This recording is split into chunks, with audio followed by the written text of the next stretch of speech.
दोस्तों, आज हम एक ऐसी नाजुक घटना के बारे में चर्चा करेंगे जिसने सबको हैरान कर दिया। ये घटना एक मुस्लिम औरत की कब्र से ताल्लुक रखती है, जहां अल्लाह की मेहरबानी और कुदरत का एक अजूबा दिखाई दिया। इस करिश्मे ने न केवल लोगों के ईमान को नया जुनून दिया, बल्कि यह भी साबित किया कि अल्लाह अपनी मखलूक की हिफाजत करता है, खासकर उन पर जो उसकी रजा और खुशियों के लिए अपनी जिंदगी बिताते हैं। इस घटना ने यह भी दिखाया कि जिनकी नीयत नेक होती है, अल्लाह उनके लिए नजीर भेजता है। कब्र की इस घटना ने हमें यह याद दिलाया कि अल्लाह हर चीज पर कादिर है।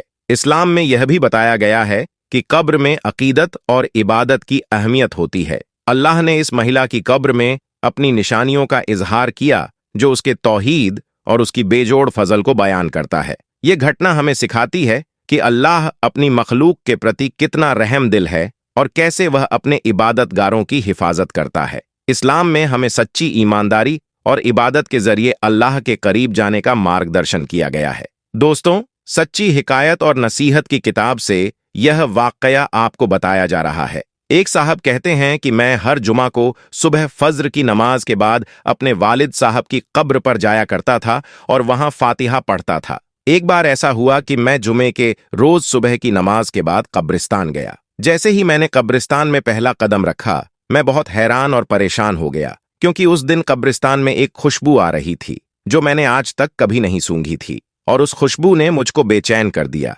क्योंकि वह खुशबू किसी भी तरह से इस दुनिया की खुशबू नहीं लग रही थी। खैर, उसके बाद मैं अपने वालिद साहब की कब्र पर पहुंचा और फातिहा खानी करने लगा। उसके बाद मैंने देखा कि मेरे वालिद साहब की कब्र के फैसले पर एक नई कब्र बनी हुई है। उस पर ताज़ा फूल और नई चादर रखी हुई है। उसे अंदाजा लगाना मुश्किल नहीं था कि यह कब्र 2 या 3 दिन पहले ही तैयार की गई है। उसके बाद जब मैं वालिद साहब की कब्र से फारिग हुआ तो मैं वापस जाने लगा। फिर मैंने सोचा कि क्यों ना इस नई कब्र पर भी दुआएं मांग लूं।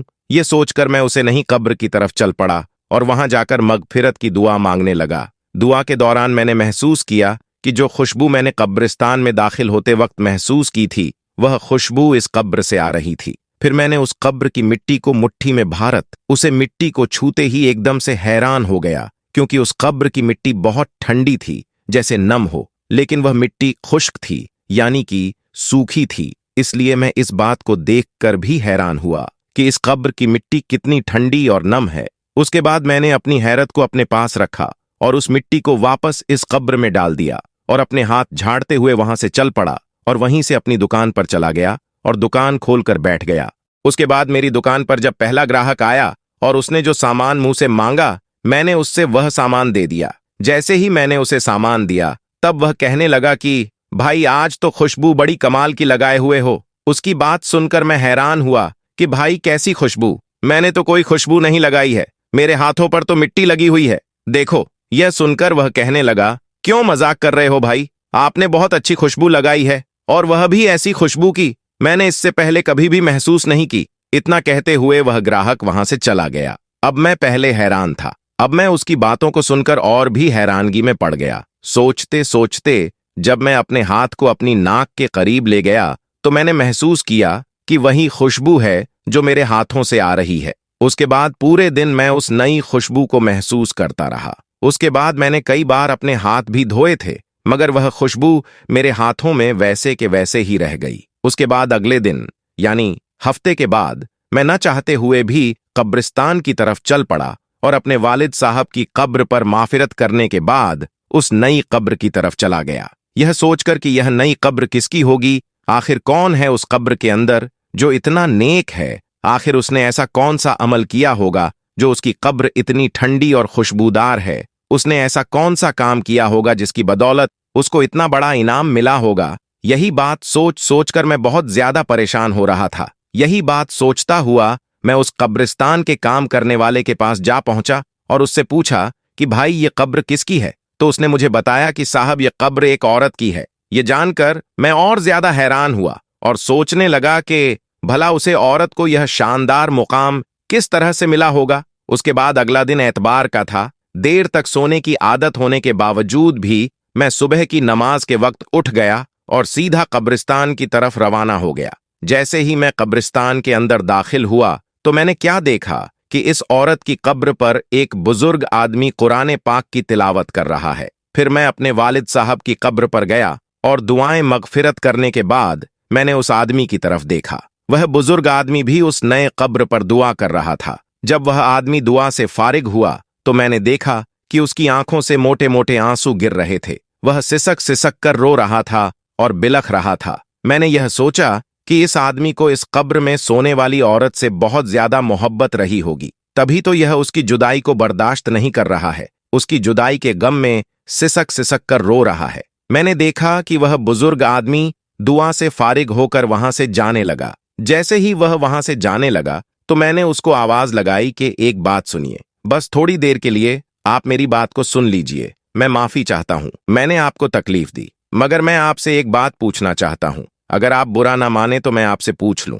तो बुजुर्ग कहने लगे कि इसमें बुरा मानने वाली कौन सी बात है, पूछिए, आप क्या पूछना चाहते हैं। उन्होंने निहायत ही अदब और मोहब्बत के साथ जवाब दिया। मैंने कहा, जी शुक्रिया आपका। मैंने कहा कि अभी आप जिस कब्र पर दुआ मांग रहे थे, यह कब्र किसकी है? अगर आप मुनासिब समझे तो बता दीजिए। तो वह बुजुर्ग कहने लगे कि जी, आप यह क्यों पूछ रहे हैं? तो मैंने कहा कि दरअसल इस कब्र से आने वाली खुशबू ने मुझे बेचैन कर दिया है। इसकी ऐसी खुशबू मैं आज तक कहीं पर भी दूसरी ओर महसूस नहीं कि मुझे यह खुशबू इस दुनिया की नहीं लगती है। मैं आपसे यह कहना चाहता हूं कि साहिब कब्र ने ऐसा कौन सा अमल किया है जिसकी वजह से यह मुकाम मिला है कि उसकी कब्र बहुत ही ठंडी और खुशबूदार है। यह सुनकर उस बुजुर्ग ने ठंडी आ भरी और कहने लगे कि कब्र ठंडी और खुशबूदार क्यों ना होगी, उसने अल्लाह को राजी ही इस तरह से किया है। जी, मैं यही तो जानना चाहता हूं कि उसने ऐसा कौन सा ऐसा अमल किया है, ऐसा कौन सा काम किया है जिससे उसकी यह इनाम मिला है। तो वह बुजुर्ग कहने लगे कि यह मेरी बीवी की कब्र है। 30 साल का हमारा साथ रहा है। मैं 4 बहनों का इकलौता भाई हूं। मेरी बहनों और मेरी मां को मेरा सहारा देखने का बहुत शौक था। जैसे ही मैं किसी काम पर लगा तो उन्होंने चांद जैसी दुल्हन तलाश करनी शुरू कर दी। फिर कुछ ही दिनों में लड़की भी ढूंढ निकाली और उसके साथ मेरी शादी करवा दी। मेरी माँ और मेरी बहन ने अपने अरमान दिल खोलकर पूरे किए। उसके बाद शादी की पहली रात ही मैंने उसका घूंघट उठाने से पहले ही अपनी पग उसके कदमों में रख दी और साफ साफ अल्फाज में उसको बता दिया कि आप मुझे माफ कर दो, मैं आपका हक अदा नहीं कर सकता। मैं इस लायक नहीं हूं कि मैं आपकी ख्वाहिश को पूरा कर सकूं। यानी कि मैंने उसको साफ साफ बता दिया कि मैं एक ना मर्द इंसान हूं। मैं शादी नहीं करना चाहता था, मगर मैं अपनी माँ और बहनों की खुशी के खातिर खुद गरज बन गया और सिर्फ उसकी ख्वाहिश के लिए आपसे शादी की है। अब अगर आप चाहो तो मुझे छोड़कर जा सकती हो। यह सुनकर मेरी बीवी ने मेरी पग उठाई और वापस मेरे सर के ऊपर रख दी। फिर कहा कि आप जैसे भी हो, आप मेरे सुहाग हो, मेरा नसीब हो, मुझे अब आपके साथ ही रहना है। उस दिन के बाद अल्लाह की उस बंदी ने मेरे साथ 30 साल का वक्त गुजार दिया। मेरे घर वालों की हर कड़वी बात को बर्दाश्त किया, बांझ होने के ताने सुने, मगर मेरा पर्दा रखा। अल्लाह कैसे उसकी कब्र को ठंडा और खुशबूदार ना करता जिसने इस दुनिया में पाक और साफ जिंदगी गुजारी हो। इतना कहते हुए वह बुजुर्ग जारोकतार रोने लगे और कहने लगे कि इस औरत ने 30 साल तक सब्र किया है और सबसे बड़ी बात तो यह है कि उसने मेरा पर्दा रखा है, और यही वजह है कि अल्लाह तबारक व ताला ने जन्नत के बागों में से एक बाग उसको अदा किया है। फिर वह बुजुर्ग कहने लगे कि बस मैं आपसे यही बात कहना चाहता हूं कि अगर किसी औरत से आप वफा चाहते हो तो उसको वक्त दो, उसको मोहब्बत दो, उसको भरोसा दो, और सबसे बड़ी बात उसे इज्जत दोगे तो वह आपके लिए जान दे देगी, मगर आपके साथ वह कभी भी बेवफाई नहीं करेगी। और ऐसी औरत जो सब्र करती है, अपने शौहर की कमियों को छुपाती है, ऐसी औरत का बहुत बड़ा मकाम होता है। दोस्तों, अब हम आपको बताते हैं कि जब एक औरत गैर मर्द के साथ जीना कर रही थी और जब उसके शौहर ने अपनी आंखों से देख लिया तो उसके साथ उसके शौहर ने क्या किया, यह जानकर आप भी हैरान व परेशान हो जाएंगे। आज की वीडियो में इसकी पूरी तहसील बताएंगे। दोस्तों, अल्लाह तबारक व ताला ने मर्द और औरत के अंदर शहवत पैदा की ताकि वह एक दूसरे के साथ सोहबत करके सुकून हासिल कर सके। यानी कि अल्लाह तबारक व ताला ने एक दूसरे से सुकून हासिल करने के लिए हम बिस्तरी की ख्वाहिश रखी है। उसके लिए इस्लाम में निकाह का तरीका बताया गया है कि निकाह के जरिए से इंसान बड़े बड़े गुनाहों से बच जाता है। मगर जैसा कि आप सभी को मालूम है कि इस दुनिया में सब मर्द और औरतें एक जैसी नहीं होती। किसी किसी मर्द और किसी औरत में हम बिस्तरी की ख्वाहिश बहुत ज्यादा होती है तो किसी में बहुत कम होती है और किसी में तो बिल्कुल नहीं होती। अब अगर किसी मर्द में बहुत ज्यादा हो और उसकी बीवी में बहुत कम हो, या फिर किसी की बीवी में हम बिस्तरी की ख्वाहिश बहुत ज्यादा हो और उसके शौहर में कम हो, तो इस तरह के जोड़े का साथ में जिंदगी गुजारना बहुत ही मुश्किल हो जाता है। फिर इस तरह के जोड़ों के दिलों में अल्लाह का खौफ ना हो तो ऐसे मर्द दूसरी औरतों के साथ और ऐसी औरतें दूसरे मर्दों के साथ नाजायज रिश्ता कायम कर लेती हैं। तो दोस्तों, हम आज की इस वीडियो में अल्लाह ताला के प्यारे नबी हजरत मोहम्मद सल्लल्लाहु अलैहि सलाम के जमाने का एक ऐसा ही वाक्य बताने वाले हैं जिसमें एक आदमी ने अपनी बीवी को जिनाह करते हुए अपनी आंखों से देख लिया था। ये देखकर वह शख्स बहुत गुस्सा हुआ। उसने अपनी बीवी से बहुत नाराजगी जाहिर की और इसलिए वह इस बात से खफा होकर सीधा अल्लाह के रसूल की बारगाह में हाजिर हुआ और अर्ज करने लगा कि या रसूल अल्लाह, कल मैं अपने घर में दाखिल हुआ तो मैंने देखा कि मेरी बीवी किसी और गैर मर्द के साथ जिनाह कर रही थी, यानी कि मेरी बीवी ने जिनाह किया है और उसको मैंने अपनी आंखों से देखा है। या रसूल अल्लाह, अब मुझे क्या करना चाहिए? तो यह सुनकर अल्लाह के रसूल सल्लल्लाहु अलैहि वसल्लम बहुत नाराज हुए। आप गजबनाक हो गए, आपका चेहरा है मुबारक लाल हो गया। फिर आप सल्लल्लाहु अलैहि वसल्लम ने फरमाया कि यह शख्स गवाह रहना, तुम्हारी पुष्ट पर कोड़े लगेंगे। इतना कहते हुए आप सल्लल्लाहु अलैहि वसल्लम ने अपना चेहरा मुबारक घुमा लिया, यानी कि दूसरी तरफ कर लिया। इसका मतलब यह हुआ कि आपको यह बात बिल्कुल भी अच्छी नहीं लगी कि कोई मर्द अपनी बीवी के बारे में इस तरह की बातें किसी और से जाकर कहे। इस वजह से आप सल्लल्लाहु अलैहि वसल्लम इस बात से बहुत ज्यादा नाराज हुए और अपने चेहरे को घूमा अपनी नाराजगी का इजहार किया। तो इस हदीस के हवाले से अल्लामा नकवी लिखते हैं कि इस हदीस में अल्लाह के पैगंबर हजरत मोहम्मद सल्लल्लाहु अलैहि सलाम दुनिया वालों को यह बता दिया कि मुझको यह बात बिल्कुल भी अच्छी नहीं लगी कि आप अपनी बीवी को जीना करते हुए देख लो, तो आप मुझे जाकर इन सब के बारे में बताओ। हालांकि अल्लाह के रसूल तो मुरब्बी है, रूहानी आप है, उनके लिए भी इस बात की इजाजत नहीं है कि आप अपनी जिनाह की बातें आकर बताओ। उसके बाद अल्लाह के रसूल सल्लल्लाहु अलैहि सलाम ने इरशाद फरमाया कि शख्स, अगर आपने अपनी बीवी को जिनाह करते हुए देख लिया है, अगर आपने अपनी आंखों से देखा है कि आपकी बीवी बेगैरत है, तो आप उसको फौरन तलाक दे दो। मगर आपको यह इजाजत नहीं है कि आप उसके राज और लोगों के सामने बयान करो। याद रखो, उसको कभी भी मुआशरे में जलील मत करो। बस ऐसी औरत को तलाक देकर छोड़ दो। उसके बाद अगर कोई आपसे पूछे कि आप मियां बीवी में क्या मसला हो गया, आप दोनों जुदा क्यों हो गए, आपके बीच में तलाक क्यों हो गई, तो आप उसे सिर्फ इतना बोल दो कि हम दोनों में आपस में नहीं बनती, इस वजह से हम दोनों अलग अलग हो गए। प्यारे दोस्तों, कुरान पाक में इरशाद फरमाया है कि बीवियां तुम्हारे लिए लिबास है और तुम उनके लिए लिबास हो। लिबास इंसान की जीनत को बढ़ाता है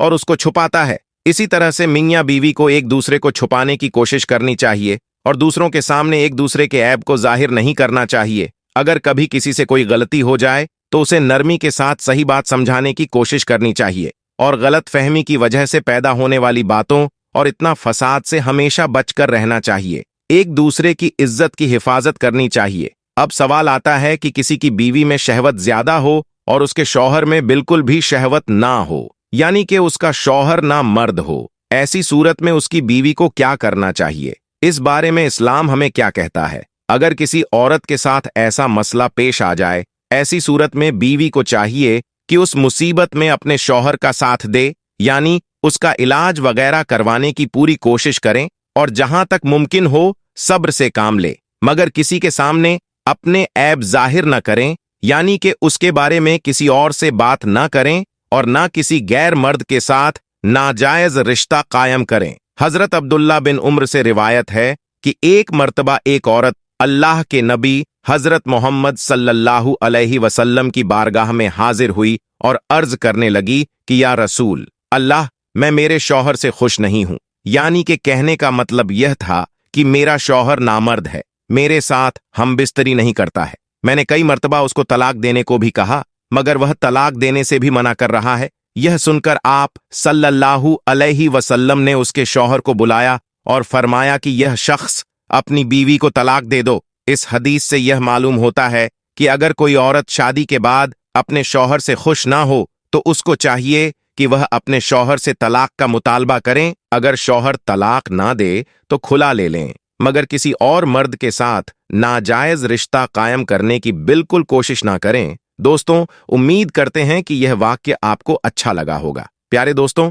अब हम आपको बताते हैं, औरतें 5 चीजों की भूखी होती है। उनकी यह भूख कभी खत्म नहीं होती। शादीशुदा मर्द और औरतें यह वीडियो जरूर देखें दोस्तों। ये बात तो सच है कि औरतों में प्यार, कुर्बानी और बर्दाश्त करने जैसी ताकत बहुत ज्यादा पाई जाती है। उनकी बराबरी अगर मर्दों के साथ में की जाए तो यह चीज औरतों में बहुत ज्यादा मिलती है। आज की इस वीडियो में हम आपको बताने वाले हैं, अल्लाह तबारक ताला ने औरत को मिट्टी से क्यों नहीं बनाया, जबकि अल्लाह ताला ने मर्दों को मिट्टी से बनाया है, तो औरत को मर्द की पसली से क्यों बनाया। और उसके अलावा हम आपको औरतों की इन बातों के बारे में बताने वाले हैं जो सबसे अलग है।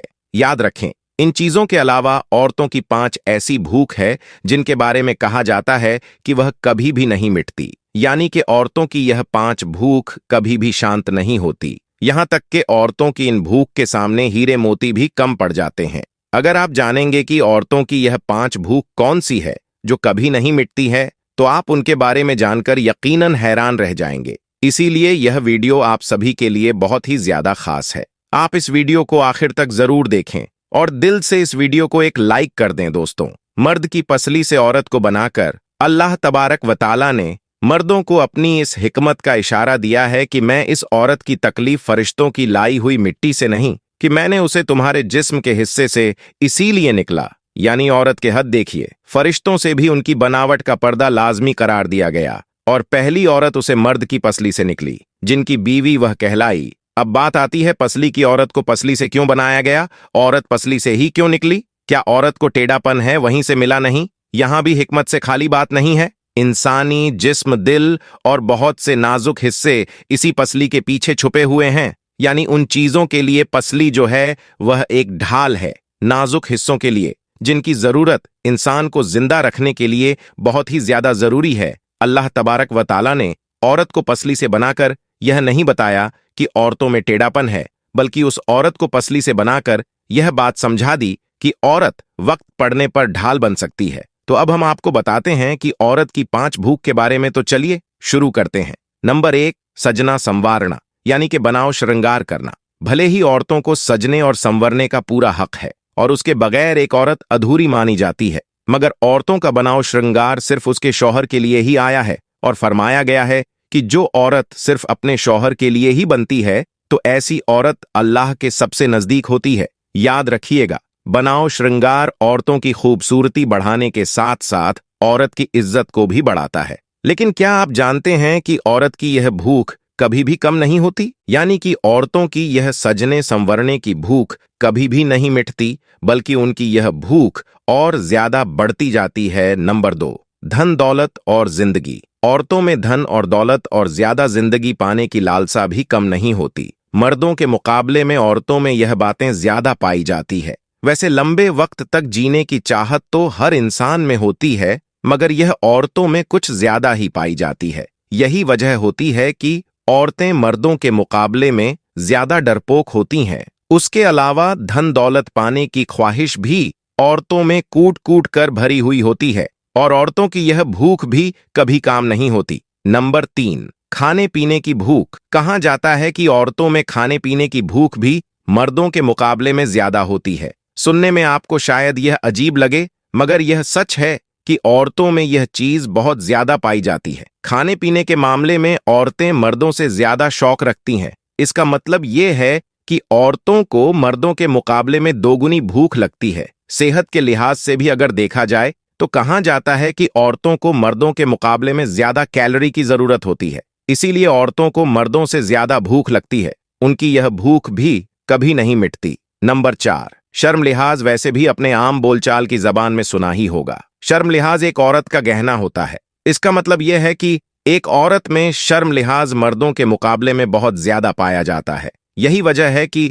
चाहे वह कोई भी औरत हो, वह कुछ भी काम करने से पहले उसके बारे में यह जरूर सोचती है कि उसके घर वालों पर उसे काम का अच्छा असर पड़ेगा या बुरा असर पड़ेगा। मतलब यह है कि औरत की यह चीज भी कभी खत्म नहीं होती है, यानी कि औरत की यह भूख भी कभी नहीं मिटती। नंबर 5, हमबिस्तरी की चाहत। कहा जाता है कि औरतों में हमबिस्तरी की चाहत मर्दों के मुकाबले में बहुत ज्यादा होती है, लेकिन औरतें अपनी शर्मो हया की वजह से अपने अंदर की चाहत कभी उजागर नहीं होने देती। यानी कि औरतें अपने अंदर के यह जज्बात हमेशा छुपा कर रखती हैं। हालांकि औरतों में हमबिस्तरी की चाहत मर्दों से ज्यादा होती है, और कहा जाता है कि बढ़ती उम्र के साथ साथ औरतों की यह चाहत और भी ज्यादा बढ़ती जाती है। मतलब कि औरतों की यह भूख कभी नहीं मिटती, यानी कि यह चाहत भी कभी पूरी नहीं होती। दोस्तों, एक इंसान की यह 5 भूख, खास करके औरतों की यह 5 भूख कभी नहीं मिटती।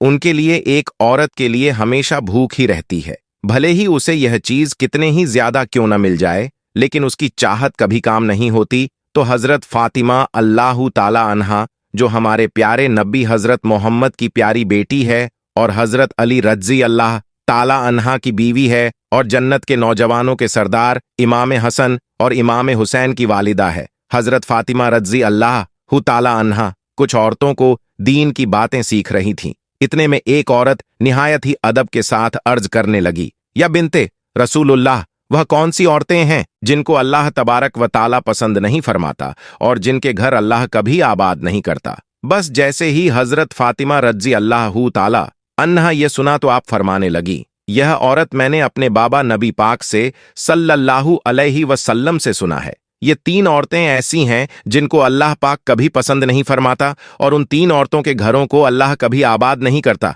इतना सुनते ही वह औरत पूछने लगी, अब फातिमा, वह 3 औरतें कौन सी है जिनको अल्लाह पसंद नहीं करता, जिनका घर अल्लाह आबाद नहीं करता? हजरत फातिमा ने फरमाया, ए औरत, वह 3 औरतें यह होगी, नंबर 1, जो औरत अपने शौहर की नाफरमान होगी। हजरत फातिमा रजी अल्लाह अन्हा ने फरमाया, यह औरत, पहली औरत वह होगी जो अपने शौहर की नाफरमानी करती होगी, यानी अपने शौहर की नाफरमान बीवी होगी। शौहर की नाफरमानी करती होगी यानी अपने शौहर की नाफरमान बीवी होगी, अपने शौहर का कोई भी हुक्म नहीं मानने वाली होगी। याद रखना, अल्लाह के रसूल सल्लल्लाहु अलैहि सलाम से सुना है कि जो औरत अपने शौहर की फरमाबरदारी और खिदमत गुजरी को अपना फर्ज समझती है, जो औरत हरदम अपने शौहर की खिदमत करती है, खुद तकलीफ उठाकर अपने शौहर को आराम पहुंचाने का काम करती है, अपने शौहर के हुक्म अदा करने में किसी भी तरह की कोई भी कोताही नहीं करती है, उसके अलावा जो औरत अपना माल सामान और अपनी जान को अपने शौहर की अमानत समझते हुए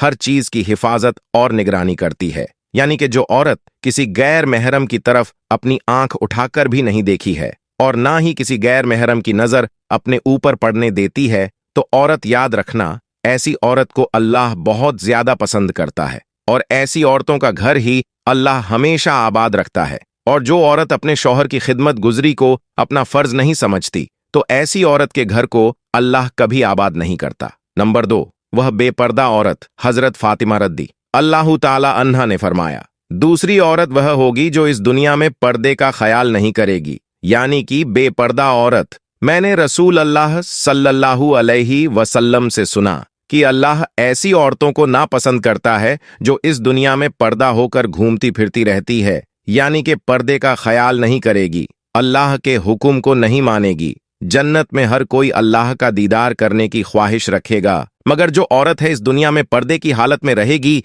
ऐसी औरत का दीदार करना खुद अल्लाह चाहेगा। इसलिए यह औरत, याद रखना, जो औरत इस दुनिया में अपने आप को ढक कर रखेगी, पर्दे का ख्याल नहीं करेगी, तो ऐसी औरत को तो अल्लाह कभी आबाद नहीं करेगा। नंबर 3, बेहयाई आम करने वाली औरत। हजरत फातिमा ने फरमाया, तीसरी औरत वह होगी जो इस दुनिया में बेहयाई को आम करेगी, यानी कि दीन से हटकर फिजूल और गंदे काम करेगी, गिबत और चुगली कोरी करेगी, अपने दीन और मजहब का मजाक बनाएगी। याद रखना, ऐसी औरत का घर का भी आबाद नहीं होगा, क्योंकि मैंने अल्लाह के रसूल सल्लल्लाहु अलैहि वसल्लम से सुना है कि जो औरत इस दुनिया में दीन और मजहब का मजाक बनाएगी, दिन और मजहब में बिगाड़ पैदा करेगी, अल्लाह ऐसी औरत को कभी नहीं पसंद फरमाता और ऐसी औरत का घर हमेशा बर्बाद रहेगा। और उसके बाद हजरत फातिमा रजी अल्लाह ताला अन्हा ने फरमाया, यह औरत, याद रखना, 3 ऐब ऐसे हैं जो एक औरत को दुनिया और आखिर दोनों जहां में तबाहो बर्बाद कर देती है।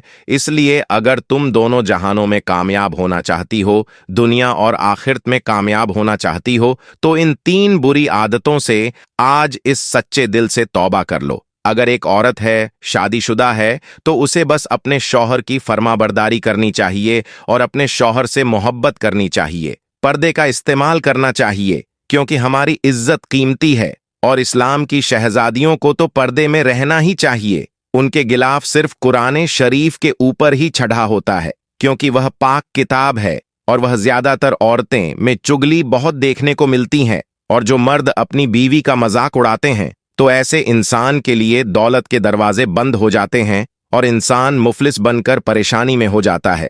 याद रखना, कभी भी अपनी औरत से, अपनी बीवी से ऐसा मजाक ना करना जिससे उसका दिल दुखे, क्योंकि अल्लाह ने मर्द का रिस्क, दौलत और शोहरत औरत के मुकद्दर में रखा है। और यह जो मर्द अपनी औरत, अपनी बीवी को दुख देता है, तकलीफ देता है, लोगों के सामने उसको जलील करता है, लोगों के सामने उसका मजाक उड़ाता है, तो अल्लाह उसके रिस्क, दौलत, बरकत, शोहरत के दरवाजे उसे पर तंग कर देता है। और कुछ शौहर ऐसे होते हैं, कुछ बीवियां भी ऐसी ही होती हैं जो अपने शौहर को गालियां देती है। कुछ शौहर ऐसे होते हैं जो अपनी बीवियों को गालियां देते हैं। कुछ लोग मजाक में भी गालियां दे देते हैं। याद रखना, हमारी जबान से निकली हुई गाली हमें बर्बाद करेगी। एक गाली हमारे कब्र में एक बिच्छू पैदा करेगी। अल्लाहू अकबर। और गाली गलौज करने वाला इंसान हमेशा मुसीबत और परेशानियों में गिरफ्तार होकर तबाहो बर्बाद हो जाता है। तो हमारी जबान से हमेशा अच्छे अल्फाज ही अदा करने चाहिए, क्योंकि तुम्हारी जबान से निकले हुए अल्फाज ही तुम्हारे मुकद्दर को तहस नहस करते हैं या अच्छा बनाते हैं। अगर अच्छे अल्फाज निकलोगे तो तुम्हारा मुकद्दर भी अच्छा होगा। अगर तुम बुरे अल्फाज जैसे गाली गलौज करते हो, बुराइयां करते हो, किसी के साथ झगड़ा करते हो, फिर गाली गलौज करते हो, तो तुम्हारे मुकद्दर भी वैसे ही बन जाएंगे, उसमें से बरकत उड़ जाएगी, हर खुशी दूर होती चली जाएगी। दोस्तों, सबसे पहले नमाज का एहतमाम लाजमी करें, क्योंकि नमाज हर मुसलमान मर्द औरत पर फर्ज है। अल्लाह तबारक व ताला सबको 5 वक्त की नमाज बा जमात अदा करने की तौफीक अता फरमाए। आमीन सुम्मा आमीन। आखिर में अल्लाह पाक से यही दुआ है कि हमारे परवरदिगार, हज का दिन बहुत ही अजमत वाला दिन है, यह दिन बहुत ही शान वाला है। पाक परवरदिगार, इस दिन के सदा के तेरे सामने झोली फैला रहे हैं। तू हमारी दुआओं को सुन रहा है और तू ही हमारी दुआओं को कबूल करने वाला है। तू हज के इस बरकत के दिन के सदके हमारी दुआओं को कबूल फरमा। मेरे मौला, तू रहमान है, तू रहीम है, तू रजक है, तू खालिक है, तू मालिक है। हमारे परवरदिगार, तमाम सिफत और तारीफें सिर्फ तेरे लिए हैं। मेरे मौला, हम गुनहगार हैं, हमारा हर हाल गुनाहों में डूबा हुआ है। मेरे मालिक, हम शर्मिंदा है, हमें माफ कर दे। मेरे मौला, तू हमारे माँ बाप पर, हमारे बहन भाइयों पर, हमारे रिश्तेदारों पर, हमारे दोस्तों पर और जो इस दुआ को सुन रहे हैं, या अल्लाह पूरी उम्मते मुस्लिमा पर अपना रहम फरमा। सारी कायनात के शहंशाह, सारी मखलूक के पालने वाले, जिंदगी और मौत का फैसला करने वाले, आसमानों और जमीन के मालिक, पहाड़ों और समांडरों के मालिक, अर्श के मालिक, फरिश्तों के महबूब, हमारे दिल और जान के मालिक, बीमारी को शिफा देने वाले, फकीर को बादशाह बनने वाले रब, हमें भी हज करने की तौफीक फारमा। हमारी तड़प को तू ही समझ सकता है, हमारी मोहब्बत को तू ही समझ सकता है। अल्लाह, हम जानते हैं कि हम तेरे गुनहगार बंदे हैं, तेरे बदकार बंदे हैं, लेकिन मेरे अल्लाह, हम तेरे ही पाकी बयान करते हैं। अल्लाह, हम अपने तमाम गुनाहों से तौबा करते हैं। हमारी तौबा को कबूल फरमाकर हमें अपने घर की जियारत नसीब फरमा। दोस्तों, आज की वीडियो में आज इतना ही। मिलते हैं फिर एक नई वीडियो के साथ। अल्लाह हाफिज।